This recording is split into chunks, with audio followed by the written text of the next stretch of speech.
நம்ம தலைவர் super star Rajinikanth அவர்களுடைய தளபதி படத்தோட ரீரிலீஸ் வசூல்லாம் பட்டையை கிளப்பிட்டுருக்கு.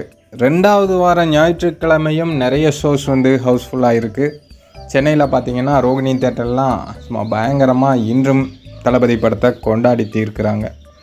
ஏற்கனவே 10 கோடியை தாண்டி வசூல் பண்ணிகிட்ருக்கு.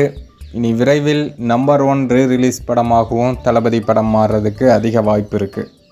இன்றைக்கி ஞாயிற்றுக்கிழமை விடுமுறை தினம் அப்படிங்கிறதுனால ஏகப்பட்ட காட்சிகள் ஆட் பண்ணியிருக்காங்க. கூடவே அந்த காட்சிகள் எல்லாம் ஹவுஸ்ஃபுல்லாகவும் மாறிட்டுருக்கு. தலைவரை அப்படியே தியேட்டர் ஸ்க்ரீனில் போய் பார்த்து ரசித்து கொண்டாடுறதெல்லாம் ஒரு மிகப்பெரிய வரம்.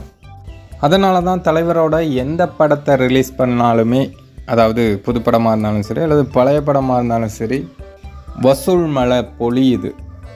தளபதி படத்தை இப்போதைக்கு யாராலும் தடுத்து நிறுத்த முடியாது. அந்தளவுக்கு பயங்கரமாக வெறி கொண்டு ஓடுது. ஒரு ரீரிலீஸ் படம் இந்த அளவுக்கு வசூல் பண்ணுதா அப்படின்னு தான் இப்போ எல்லாருமே ஆச்சரியத்தில் பார்த்துட்ருக்காங்க. தியேட்டர்காரங்கள்லாம் டபுள் சந்தோஷத்தில் இருக்காங்க.